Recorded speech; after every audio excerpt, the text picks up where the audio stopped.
191 পৃষ্ঠার অঙ্কগুলোর সমাধান নিয়ে আলোচনা করছি। সঠিক উত্তর নির্বাচনের প্রথম প্রশ্নটা, একটি দ্বিঘাত সমীকরণের চলের সর্বোচ্চ ঘাত 2। হ্যাঁ, এটা আমাদের যে সর্বোচ্চ ঘাত সেটা বেরোবে হচ্ছে বি নাম্বার অপশন 2। 2 নম্বরটা বলেছে কোনো মূলধন একটি নির্দিষ্ট সরল সুদের হারে 20 বছরে দ্বিগুণ হয়, একই সরল সুদের হারে ওই মূলধন 3 গুণ হবে কত বছরে? আমাদের এটা নির্ণয় করতে হবে। তাহলে এখানে যেহেতু বলেছে 20 বছরে দ্বিগুণ হয়, তাহলে আমরা লিখতে পারি সুদের হারটা 8% ধরে পি ইন্টু 20 ইন্টু R/100 সমান চিহ্ন পি। এটাই লিখলাম হচ্ছে যেহেতু দ্বিগুণ হয় তাহলে আসল এবং সুদটা সমান হবে। সেক্ষেত্রে পি বোথ সাইড থেকে কেটে গেলে 20 দিয়ে যখন 100কে কাটবো এখানে হবে 5, তাহলে R/5 ইকুয়াস টু 1 হবে, বা R ইকুয়াস টু হবে 5, অর্থাৎ এখানে সুদের হার হচ্ছে 5%। এই 5% ধরে যদি আমরা 3 গুণ করতে চাই তাহলে বছরটাকে আমরা ধরে নিচ্ছি n। তাহলে আসল যদি পি হয় তাহলে 3 গুণ হলে সুদটা হবে 2p, অর্থাৎ 2 গুণ হবে 2p। তাহলে এখানে আমরা লিখব P into N into 5/100 equals to 2p। এবার পি কেটে গেলে এন ইকুয়াস টু কী হবে? এখানে দেখো 5 দিয়ে 100কে কাটলে 1/20 হবে, অর্থাৎ এন ইন্টু 1/20 সমান চিহ্ন 2, যেখানে এন এর মান বেরোবে হচ্ছে 40। তাহলে অপশনটা আমরা পেয়ে যাবো সি নাম্বারে। 3 নম্বরে বলেছে দুটি ঘনকের আয়তনের অনুপাত 1:27 হলে ঘনক দুটির সমগ্রতলের ক্ষেত্রফলের অনুপাত কত হবে? তাহলে এখানে অনুপাত অনুযায়ী আমরা যদি ধরি প্রথম ঘনকের বাহুর দৈর্ঘ্য এক্স এবং দ্বিতীয় ঘনকের বাহুর দৈর্ঘ্য ওয়াই, তাহলে আমরা লিখতে পারি x³ সমান চিহ্ন 1:27, বা কিউবটাকে যদি আমরা সরিয়ে দিই তাহলে লিখতে পারি x/y সমান চিহ্ন 1:3।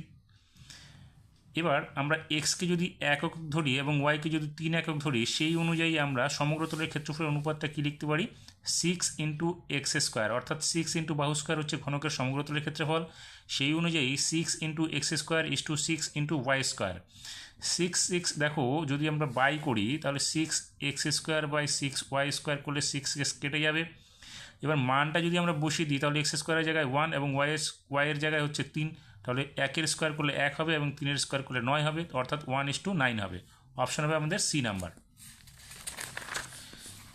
4 নম্বর প্রশ্নটাতে বলেছে 2a equals to 3b equals to 4c হলে a:b:c হবে।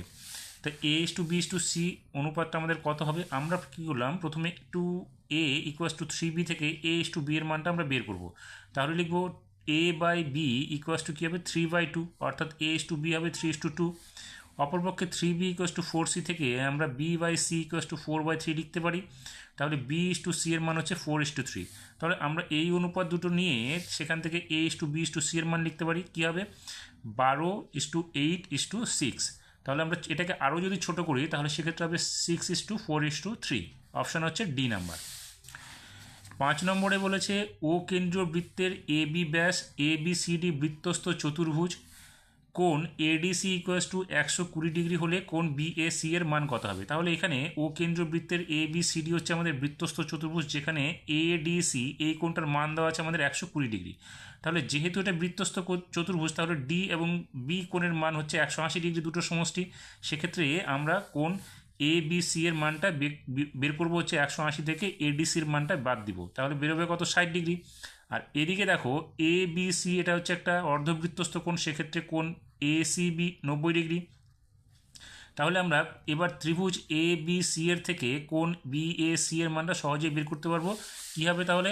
180 ডিগ্রি বিয়োগ কোণ ACB প্লাস কোণ ABC। এবার আমরা মানটা বিয়োগ করব, 180 ডিগ্রি বিয়োগ 60 ডিগ্রি যোগ 90 ডিগ্রি, অর্থাৎ এটা বেরোলো 60 ডিগ্রি এবং এটা 90 ডিগ্রি। সেক্ষেত্রে হচ্ছে 180 বিয়োগ 150, অর্থাৎ 30 ডিগ্রি। অপশান আমরা সি নাম্বারে পেয়ে যাব। 6 নম্বরে বলেছে যদি 3x equals to cosec alpha এবং 3/x equals to cot alpha হয়, তাহলে 3x² - 1/x² এর মান কত হবে? তাহলে আমরা এখান থেকে দেখো 3x equals to cosec alpha থেকে আমরা cosec আলফার মানটা cosec² আলফা আকারে বের করতে পারি, সেটা হবে 9x²। আর এদিকে cot আলফার মান দেওয়া আছে 3/x, তাহলে আমরা cot² এর মান কি বের করবো? 9/x²। এখন আমরা কি জানি? cosec² - cot² equals to 1। সেক্ষেত্রে আমরা দুটোর মান বসিয়ে দেবো। বসিয়ে এখানে আমরা যদি 9টাকে কমন নিই তাহলে কী থাকবে? x² - 1/x² ইকুয়াস টু এদিকে 1 ছিল। এবার আমাদের কী বের করতে হবে? দেখো আমরা যদি এখানে 3 কমন রাখি তাহলে এখানকার 3টা কী হবে? এখানে 1/3 হয়ে যাবে। তাহলে 3 ইন্টু এক্স স্কোয়ার মাইনাস এই যে এর মানটা বের করতে বলেছে, তাহলে 3 into x square minus 1/x square equal to কী হচ্ছে? 1/3। তাহলে অপশান আমরা পাবো সি নাম্বার।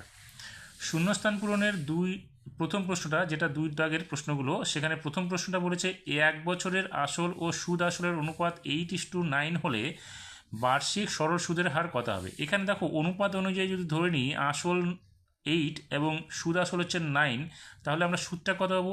9 থেকে 8কে বাদ দিলে 1 হবে। সেক্ষেত্রে বার্ষিক সরল সুদের হার কী হবে? এখানে বলছে বার্ষিক সরল সুদের হার কত হবে? দেখো এখানে 9 মাইনাস 8/8 ইন্টু 100%, যেহেতু 1 বছরের বলেছে, তাহলে আমরা এখান থেকে দেখো কাটাকাটি করলে কত হবে? এখানে 4 হয়ে যাবে, কারণ এখানে আমরা দেখো 8 দিয়ে যখন এটাকে ভাগ করব 4 দিয়ে, তাহলে এখানে হবে 2, আর এখানে 4 দিয়ে এটাকে ভাগ করলে হবে কত? 25, আর এখানে 9 থেকে 8 বাদ দিলে 1 হবে, তাহলে 1/2 গুণ 25%, অর্থাৎ এখানে হবে 12.5%। তাহলে উত্তরটা আমরা লিখবো 12.5%। 2 নম্বর প্রশ্নটা বলেছে একটি বৃত্তাকার ক্ষেত্রের বৃত্তকলা হলো বৃত্তচাপ ও দুটি ড্যাশ এর দ্বারা সীমাবদ্ধ অঞ্চল। দেখো এখানে যদি আমরা একটা বৃত্ত দেখি তাহলে এটা কেন্দ্র। এবার আমরা এই বৃত্তচাপের অংশটা যদি দেখি তাহলে দেখো এইটা আর এই যে অংশটা বাহুটা সেটা হচ্ছে দুটো ব্যাসার্ধ, তাহলে আমরা লিখবো এখানে ব্যাসার্ধের দ্বারা সীমাবদ্ধ অঞ্চল। 3 নম্বরটা বলেছে সময়ের সঙ্গে কোনো কিছুর নির্দিষ্ট হারে বৃদ্ধি হলে সেটিকে ড্যাশ বৃদ্ধি বলে, আমরা লিখবো এখানে সমাহার বৃদ্ধি। 4 নম্বরটা বলেছে √3 - 2 এর অনুবন্ধীকরণী কী হবে? যেটা √ওভার থাকে সেটার আগে এখানে প্লাস থাকলে মাইনাস দিতে হবে, তাহলে এখানে প্লাস আছে অর্থাৎ -√3 - 2, তাহলে এটা হচ্ছে আমাদের অনুবন্ধীকরণী।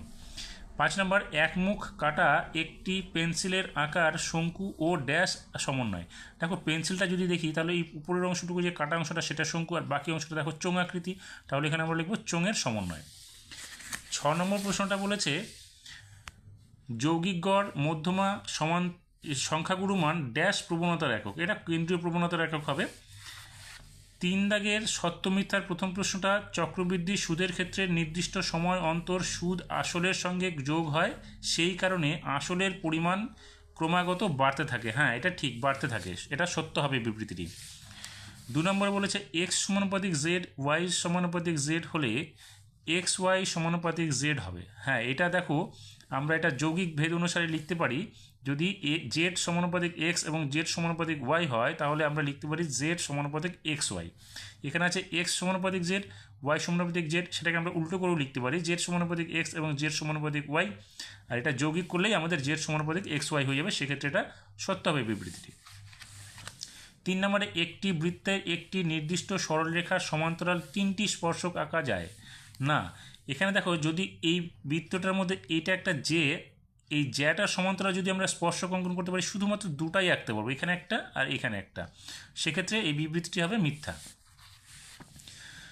4 নম্বরে বলেছে একটি নিরেট গোলকের ব্যাসার্ধের দৈর্ঘ্য দ্বিগুণ করলে গোলকটির আয়তন দ্বিগুণ হবে।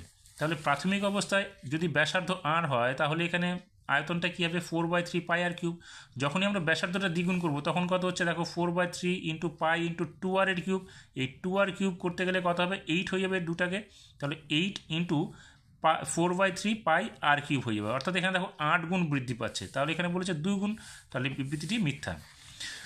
5 নম্বরে যদি theta less than equals to alpha less than equals to 90 degree হয় তাহলে sec square alpha plus cot square alpha এর মান সর্বনিম্ন হচ্ছে 2। তাহলে আমরা এখানে sec square alpha plus cos square alpha এখানে নিয়ে নিচ্ছি, সেখান থেকে এটাকে যদি এ স্কোয়ার প্লাস বি স্কোয়ারের আকারে সাজাই, মানে এ স্কোয়ার প্লাস বি স্কোয়ারের সূত্র আকারে সাজাই, তাহলে কী হবে? Sec alpha minus cos alpha square whole square plus 2 into A into B, অর্থাৎ এখানে 2 into sec alpha into cos alpha. দেখো যে কোনো পূর্ণবর্গ সংখ্যার সর্বনিম্ন মান হচ্ছে 0, সেই জন্য আমরা লিখবো 0, প্লাস এখানে 2 ইন্টু সেক থিটার মান কি 1/cos থিটা, সেক্ষেত্রে এখানে সেক আলফার পরিবর্তে আমরা লিখবো 1/cos আলফা ইন্টু এখানে কস আলফাটা ছিলই, তাহলে দেখো কস কেটে যাবে, সেক্ষেত্রে শুধু 2 থাকবে, অর্থাৎ 0 + 2 মানে 2, তাহলে আমরা এখানে কী পাচ্ছি? সর্বনিম্ন মান 2 পাচ্ছি, সেক্ষেত্রে বিবৃতিটি হচ্ছে সত্য। 6 দাগেরটা বলেছে 2 3 9 10 9 3 9 তথ্যের সংখ্যাগুরু মান 10। দেখো এই যে সংখ্যাগুলো এখানে দেওয়া আছে, এখানে যার মান সব থেকে বেশি পাওয়া যাবে সেটা হচ্ছে সংখ্যাগুরু মান। এবার তাহলে আমরা যদি দেখি তাহলে দেখো 9-এর মানটা এখানে সব থেকে 3বার আছে, আর বাকিগুলো 2 আছে এখানে একবার, 3 আছে দুবার এবং 10 একবার। তাহলে এখানে সংখ্যাগুরু মান হচ্ছে কত? 9। এখানে কিন্তু বলেছে প্রশ্নে 10, সেই জন্য এই বিবৃতিটি হবে মিথ্যা।